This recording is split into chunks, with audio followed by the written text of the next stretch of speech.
എല്ലാവർക്കും നമ്മുടെ പുതിയൊരു വീഡിയോയിലേക്ക് സ്വാഗതം. ഇന്നത്തെ വീഡിയോ പറയാൻ വേണ്ടിയിട്ട് പോകുന്നത് കഴിഞ്ഞ ദിവസം എന്ന് പറഞ്ഞാൽ യുണൈറ്റഡ് നേഷൻ കാനഡ ഗവൺമെൻറ്റിൻ്റെ ടെമ്പററി ഫോറിൻ വർക്ക് പെർമിറ്റിനെ കുറിച്ചിട്ട് കുറച്ച് കാര്യങ്ങൾ കാനഡ ഗവൺമെൻറ്റിന് കുറച്ച് നോട്ടിഫിക്കേഷൻസ് ആയിട്ട് കൊടുത്തിട്ടുണ്ടായിരുന്നു. അപ്പോൾ അതിനെക്കുറിച്ചുള്ള കുറച്ച് കാര്യങ്ങളാണ് ഇന്നത്തെ വീഡിയോയിൽ പറയാൻ വേണ്ടി പോകുന്നത്. എന്തായാലും നമുക്ക് ഒട്ടും തന്നെ സമയം കളയേണ്ട വീഡിയോ സ്റ്റാർട്ട് ചെയ്യാം. നമുക്ക് എല്ലാവർക്കും അറിയാം, ഒരു 3 മാസം മുമ്പേൽ ക്ലോസ്ഡ് വർക്ക് പെർമിറ്റിന് ഓപ്പൺ വർക്ക് പെർമിറ്റ് ആക്കാൻ വേണ്ടിയിട്ട് പോകുന്നു. ക്ലോസ്ഡ് വർക്ക് പെർമിറ്റ് കുറേ പ്രശ്നങ്ങളുണ്ടെന്നൊക്കെ പറഞ്ഞിട്ട് കാനഡ ഗവൺമെൻറ് തന്നെ ഒരു നോട്ടിഫിക്കേഷൻ അനൗൺസ് ചെയ്യുകയും ഇതിന് തക്കതായിട്ടുള്ള കാര്യങ്ങൾ ചെയ്യാൻ വേണ്ടിയിട്ട് പോവുകയാണെന്നൊക്കെ പറഞ്ഞിട്ട് കുറേ കാര്യങ്ങൾ ന്യൂസസിൽ വന്നിട്ടുണ്ടായിരുന്നു. അപ്പോൾ അത് നമ്മൾ അപ്ഡേറ്റ് ചെയ്തിട്ടുണ്ടായിരുന്നു. പക്ഷേ അത് ആ ഒരു 3 മാസത്തിന് ശേഷം അതിനെക്കുറിച്ചിട്ട് യാതൊരുവിധ ഇമ്പ്രൂവ്മെൻറ്റും ഇല്ല. അതായത് ഇവർ മാറ്റാൻ വേണ്ടിയിട്ട് പോകുന്നു, അങ്ങനെയുള്ള കേസിൽ ഒരു സ്റ്റെപ്സും ഇവർ എടുത്തിട്ടുണ്ടായിരുന്നില്ല. അങ്ങനെ ഇരിക്കെയാണ് യുണൈറ്റഡ് നേഷൻ കാനഡ ഗവൺമെൻറ്റിന് ഒരു നോട്ടിഫിക്കേഷനായിട്ട് കൊടുത്തിരിക്കുന്നത്. ഇവിടെയുള്ള ടെമ്പററി ഫോറിൻ വർക്കേഴ്സിനെ ഇവിടെ സ്ലേവറി ആയിട്ടാണ് നടത്തിക്കൊണ്ടിരിക്കുന്നത്. അപ്പം ഇത് ഇങ്ങനെ പോയാൽ ശരിയാവത്തില്ല എന്നൊക്കെ പറഞ്ഞിട്ട് കുറേ കാര്യങ്ങൾ നമുക്ക് എല്ലാവർക്കും അറിയാം. ഇവിടത്തേക്കും ക്ലോസ്ഡ് വർക്ക് പെർമിറ്റിൽ വന്നു കഴിഞ്ഞാൽ ഒരുപാട് പ്രശ്നങ്ങളുണ്ട്. അതായത് ഈ LMIA വിസ നോർമലി പ്രൊഡ്യൂസ് ചെയ്യുന്നതെന്ന് പറഞ്ഞു കഴിഞ്ഞാലും ഇവിടെ ആ ഒരു ജോലി ചെയ്യാൻ ആരും ഇല്ല. അതായത് അത്രത്തോളം ക്വാളിഫിക്കേഷൻസ് അല്ലെങ്കിൽ അത്രത്തോളം എക്സ്പീരിയൻസ് ഉള്ള ആരും ഇല്ലാത്ത ഒരു കേസിൽ മാത്രമാണ് LMIA ഇഷ്യൂ ചെയ്യാൻ വേണ്ടിയിട്ട് ഇവിടുത്തെ കമ്മിറ്റി അനുവദിക്കുകയും പുറത്തുനിന്ന് ഫോറിൻ വർക്കേഴ്സിനെ എടുക്കുകയും ചെയ്യുന്നത്. ഇങ്ങനെ എടുക്കുന്ന സമയത്ത് നിങ്ങളൊരു കാര്യം മനസ്സിലാക്കുക, കാനഡയിൽ ഇപ്പോൾ ഒരുപാട് രാജ്യത്തു നിന്ന് ആൾക്കാർ വന്ന് ജോലിക്കാണെങ്കിലും സ്റ്റഡിക്കാണെങ്കിലും PR ആയിട്ടാണെങ്കിലും ഒരുപാട് ഹൈലി ക്വാളിഫൈഡ് ഉള്ള ഒരുപാട് ആൾക്കാർ ഇപ്പോൾ കാനഡയിലുണ്ട്. അപ്പോൾ ഇത്രത്തോളം ആൾക്കാർ ഉള്ള സ്ഥിതിക്കും ഈ ഒരു ജോലി ചെയ്യാൻ ആൾക്കാരെ കിട്ടുന്നില്ല എന്ന് പറയുന്നത് നമ്മൾക്ക് ചിന്തിച്ചു കഴിഞ്ഞാൽ മനസ്സിലാവും അതെന്തുകൊണ്ടിട്ടാണ് ഇവർ ഇവിടെയുള്ള ആൾക്കാർക്ക് കൊടുക്കാതെ പുറത്തുനിന്ന് ആൾക്കാർ അങ്ങനെ ഇത്രയും ലക്ഷം രൂപയൊക്കെ മേടിച്ചിട്ട് ആൾക്കാരെ എടുക്കുന്നതെന്ന്. അപ്പോൾ ഈ ഒരു പ്രശ്നത്തിനെയാണ് ഈ ഒരു യുണൈറ്റഡ് നേഷൻ ചൂണ്ടിക്കാണിക്കുന്നത്. അതായത് ഇവിടെ LMIക്കകത്ത് ഒരുപാട് പ്രശ്നങ്ങൾ നടക്കുന്നുണ്ട്. ഓൾറെഡി പറഞ്ഞു, ഇപ്പോൾ LMIA വിസ ഇഷ്യൂ ചെയ്യുന്നതിന് മുമ്പാണെങ്കിൽ കൂടി ഒരുപാട് പ്രോസസ്സ് ഉണ്ട്. അതായത് ആ ജോബുമായിട്ട് ബന്ധപ്പെട്ടുള്ള കുറേ കാര്യങ്ങൾ, ആ ജോലി ചെയ്യാൻ ആൾക്കാരെ വേണം എന്നൊക്കെ പറഞ്ഞിട്ടുള്ള നോട്ടിഫിക്കേഷൻസ് ന്യൂസ് പേപ്പറിലാണെങ്കിലും ഇപ്പോൾ ജോബ് സൈറ്റുകളിലാണെങ്കിലും അതൊക്കെ പ്രൊഡ്യൂസ് ചെയ്യുകയും അങ്ങനെയുള്ള കുറേ കാര്യങ്ങൾ ചെയ്തതിന് ശേഷമാണ് ഫൈനൽ സ്റ്റെപ്പ് എന്ന് പറയുന്നത് ഇവിടെ ആരെയും കിട്ടിയിട്ടില്ല എന്ന് പറഞ്ഞിട്ട് പുറത്തുനിന്ന് ആൾക്കാരെ എടുക്കണത്. അപ്പോൾ അത് തന്നെയാണ് ഒരുപാട് പ്രശ്നങ്ങൾ. ഇങ്ങനെയുള്ളൊരു ജോബ് ഓപ്പർച്യൂണിറ്റി ഇവിടെ പബ്ലിഷ് ചെയ്യുമ്പോഴത്തേക്കും ഇവിടുത്തെ ആൾക്കാർ അപ്ലൈ ചെയ്യുന്നുണ്ട്. ഇവിടുത്തെ ആൾക്കാർ അപ്ലൈ ചെയ്യുമ്പോഴത്തേക്കും അത് ക്വാളിഫിക്കേഷൻസ് ഉള്ള ആൾക്കാർ അല്ലെങ്കിൽ എക്സ്പീരിയൻസ് ഉള്ള ആൾക്കാർ അപ്ലൈ ചെയ്യുന്ന സമയത്ത് അവർക്ക് ആ ഒരു പർട്ടിക്കുലർ ജോബിന് വേണ്ടിയിട്ടുള്ള ഒരു സാലറി, അതായത് പെർ അവർ ഉള്ള സാലറി ആണെങ്കിലും പെർ മന്ത് ഉള്ള സാലറി ആണെങ്കിലും അത്രയും കൂടുതലായിരിക്കും അവർ ചോദിക്കുന്നത്. അതേസമയം തന്നെ അതേ ജോലി ചെയ്യാൻ വേണ്ടിയിട്ട് പുറത്ത് ഒരു ഫോറിൻ വർക്കറിനെ എടുക്കുന്ന സമയത്ത് ഇവർക്ക് കൊടുക്കുന്നതിൽ ഒരു 75% കൊടുത്താലും മതിയാകും പുറത്തുനിന്നുള്ള ഫോറിൻ വർക്കറിനെ എടുക്കുമ്പോഴത്തേനും.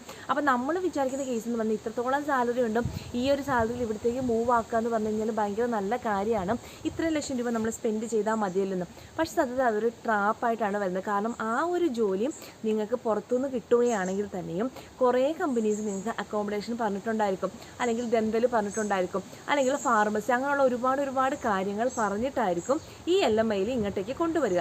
പക്ഷേ ഇവിടെ വന്നു കഴിഞ്ഞാൽ ഈ അക്കോമഡേഷൻ്റെ കാര്യമാണെങ്കിലും ബാക്കിയുള്ള കാര്യങ്ങളൊക്കെ ആണെങ്കിലും യാതൊരു ഗ്യാരൻറ്റി ഇല്ല.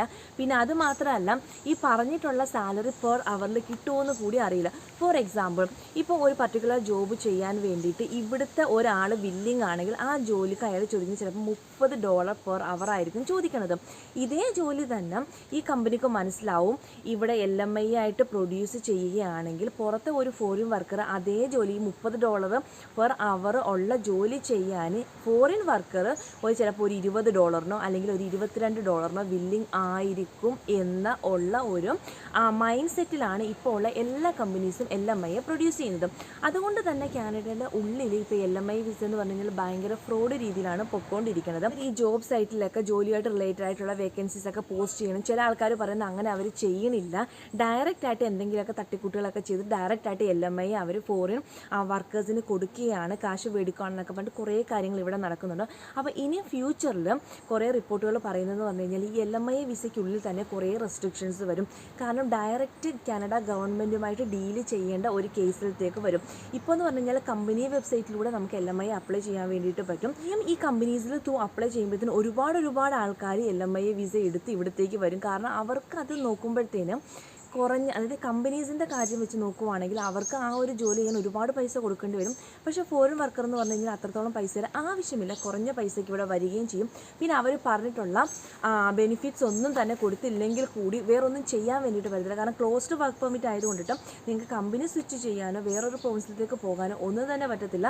പിന്നെ അത് മാത്രമല്ല, പറഞ്ഞ ബെനിഫിറ്റ്സ് ഇല്ലെങ്കിൽ നമുക്ക് അതിന് തിരിച്ച് റെസ്പോണ്ട് ചെയ്യാൻ കൂടി പറ്റില്ല. കാരണം നമ്മൾ വേറൊരു രാജ്യത്തു നിന്ന് ഇവിടെ വന്ന് താമസിക്കുന്നതായതുകൊണ്ടിട്ട്. പക്ഷേ ഇപ്പം കാനഡ ഗവൺമെൻറ് കുറേ പോർട്ടൽസ് ഒക്കെ ഓപ്പൺ ചെയ്തിട്ടുണ്ട്. ഈ LMI വിസയിലൂടെ വന്നിട്ട് ഒരുപാട് സ്ട്രഗിൾ ചെയ്യുന്ന ആൾക്കാർക്ക് ഹെൽപ്പ് ചെയ്യാൻ വേണ്ടിയിട്ടൊക്കെ.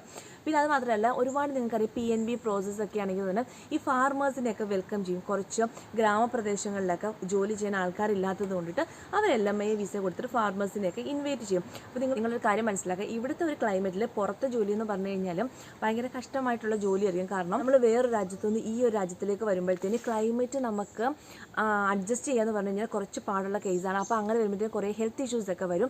ചില ആൾക്കാരെന്ന് പറഞ്ഞു കഴിഞ്ഞാൽ ഹെൽത്തൊക്കെ കവർ ചെയ്യുമെന്ന് പറഞ്ഞ് ഡെന്തലൊക്കെ കവർ ചെയ്യുമെന്ന് പറഞ്ഞിട്ട് ഇവിടെ വന്നു കഴിഞ്ഞാലും അത് ഫ്യൂച്ചറിൽ അങ്ങനെ ഒന്നുമില്ല. പിന്നെ നമുക്കതൊന്നും ചെയ്യാനും പറ്റത്തില്ല. നമ്മൾ പ്രതീക്ഷിക്കുന്ന അധികം കാശ് നമ്മുടെ കയ്യിൽ നിന്ന് പോവുകയും ചെയ്യും. അപ്പോൾ ഇതിൻ്റെ ഓവറോൾ കേസ് എന്ന് പറഞ്ഞു കഴിഞ്ഞാൽ LMI വിസാസിലാണെങ്കിലും അങ്ങനെയുള്ള കുറേ മാറ്റങ്ങൾ, ഇപ്പോൾ സ്റ്റുഡൻറ്റ് വിസയിൽ ഓൾറെഡി കുറേ മാറ്റങ്ങൾ കാനഡ ഗവൺമെൻറ് ഇംപ്ലിമെൻറ്റ് ചെയ്തിട്ടുണ്ട്. ഇപ്പം ഇത് കുറച്ചൊരു സീരിയസ് ഇഷ്യൂസാണ്. കാരണം വന്നിട്ടുള്ള ഒരുപാട് ആൾക്കാരും ഈ ഒരു ക്ലോസ്ഡ് വർക്ക് പെർമിറ്റ് ആയതുകൊണ്ട് കമ്പനി സ്വിച്ച് ചെയ്യാനോ വേറെ ജോലിയിലേക്ക് മൂവ് ചെയ്യാനോ വേറെ പ്രൊവിൻസ് മൂവ് ചെയ്യാൻ പറ്റാതെയൊക്കെ ഒരുപാട് സ്ട്രഗിൾ ചെയ്യുന്നുണ്ട്. അപ്പം ഇത് എനിക്ക് നിങ്ങളിലേക്ക് പറയണം എന്ന് തോന്നി. നിങ്ങൾ LMI വിസ നോക്കുന്ന ആളാണ്, ജോബ് വിസ നോക്കുന്ന ആളാണെങ്കിൽ നിങ്ങളത് കുറച്ചൊരു മൈൻഡിൽ വെച്ചിട്ട് നിങ്ങൾ മൂവ് ആക്കുക. പറയുന്ന സാലറി നിങ്ങൾക്ക് കിട്ടുമോ, കമ്പനി കറക്റ്റ് ആണോ ഫേക്ക് ആണോ, പിന്നെ ബെനിഫിറ്റ്സ് കിട്ടുമോ, അങ്ങനെയുള്ള കുറേ കാര്യങ്ങൾ നിങ്ങളെ കൺഫേം ചെയ്തതിന് മാത്രം ആ ഒരു പ്രോസസ്സുമായിട്ട് മുമ്പോട്ട് മൂവ് ചെയ്യുക. അപ്പം ഇത്രയേ ഉള്ളൂ ഇന്നത്തെ ഒരു വീഡിയോ. നിങ്ങൾക്ക് എന്തായാലും യൂസ്ഫുൾ ആയെന്ന് വിചാരിക്കുന്നു. ഇനി നിങ്ങൾക്ക് എന്തെങ്കിലും കാര്യങ്ങൾ പറയണം, കേൾക്കണം, അങ്ങനെയൊക്കെയുള്ള കാര്യങ്ങളാണെങ്കിൽ താഴെ മെൻഷൻ ചെയ്യും. എന്തെങ്കിലും ടോപ്പിക്കിൽ വീഡിയോ വേണമെങ്കിൽ അതും താഴെ മെൻഷൻ ചെയ്യും. എനിക്കറിയുന്ന കാര്യങ്ങളാണെങ്കിൽ ഷെയർ ചെയ്യാം. ഇനി നമുക്ക് പുതിയൊരു വീഡിയോയിൽ പുതിയൊരു ടോപ്പിക്കിൽ കാണാം. അതുവരെ ബൈ.